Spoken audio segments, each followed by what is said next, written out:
Rio 2016, NJ team Sydney McLaughlin barely clears her first Olympic hurdle. Rio de Janeiro. Sydney McLaughlin was talking about her Olympic experience in the past tense.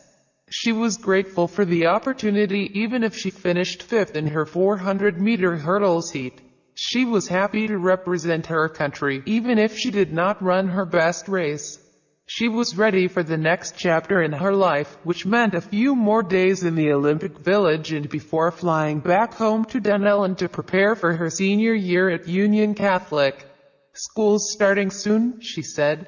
"I have to start my summer reading. I think that's next on my agenda." Yeah, about that reading list.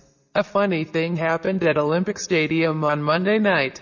Just when all hope seemed to be lost for the New Jersey track superstar on a rainy night in Brazil, the storm clouds suddenly parted. No, McLaughlin was not one of the 3 automatic qualifiers in her heat, but the other 6 fastest runners also would advance to the semifinals.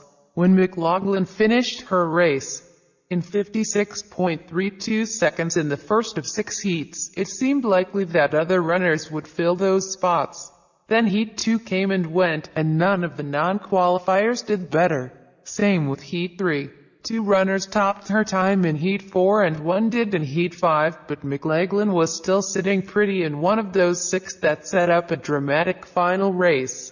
When none of the non-qualifiers topped her time in Heat 6, McLaughlin's name was moved into Tuesday's semifinals and half of Union County went crazy.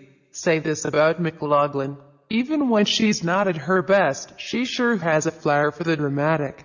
"It's exciting to be here, but it's also a little intimidating," she had said moments after her race. "A lot of people have done this before and are more experienced to me, but just to be here at my age representing my country is amazing." McLaughlin didn't only have to deal with the jitters. A driving rainstorm left the track soaked, and her race was the first one after a short weather delay. She also was battling a cold that sapped her energy. And that was a factor when she ran out of gas in those final few meters. And then there's this: she's 17 and at the freaking Olympics. "There was so much to process and overcome at one time," she said. "I'm not particularly happy with my performance, but whatever happens, happens. If I qualify, great. If not, great." It certainly did not look promising. Running in the second lane of the first heat, McLaughlin was pleased with her start but struggled to find a rhythm early. She had expected the qualifying heat to be slower than it was, so the quick pace caught her off guard. "My start was good. The back straight was a little bit sloppy and I should have gone out a little bit harder," she said. "The last straight, I think I spent so much energy trying to get back in the race that the last 100, I didn't have anything left." McLaughlin, who just turned 17 last week, was competing in a heat where the average age was almost 25. The other runners knew what McLaughlin admitted she did not, that every heat in the Olympics is a cage fight. Rest might have been a factor, too. For McLaughlin, it was her first race in 36 days since she smashed a world junior record at the Olympic trials on July 10.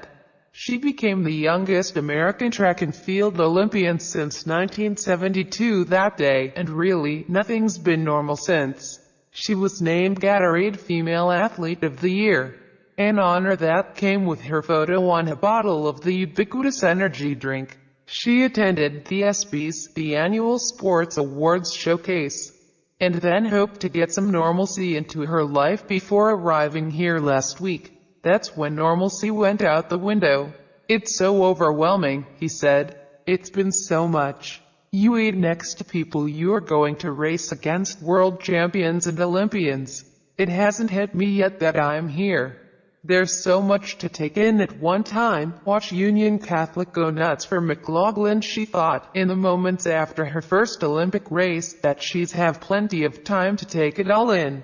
She talked about attending the track events as a spectator and finding the courage to introduce herself to some of the iconic athletes she has bumped into in the Olympic Village. Of course, that's when she thought her Olympic debut was over. "Sometimes you have to lose to be able to realize when you win," she said. I think I won in the fact that I got to come here and compete. I didn't get to run the race I wanted to, but I still got all the experience." Less than an hour later, she found out the good news: her Olympic experience was not over. She has another race on Tuesday, another chance to extend this crazy summer. "Sorry, but that summer reading list is going to have to wait." Steve Politi may be reached at politi@advancemedia.com. Follow him on Twitter at Steve Politi. Find NJ.com on Facebook.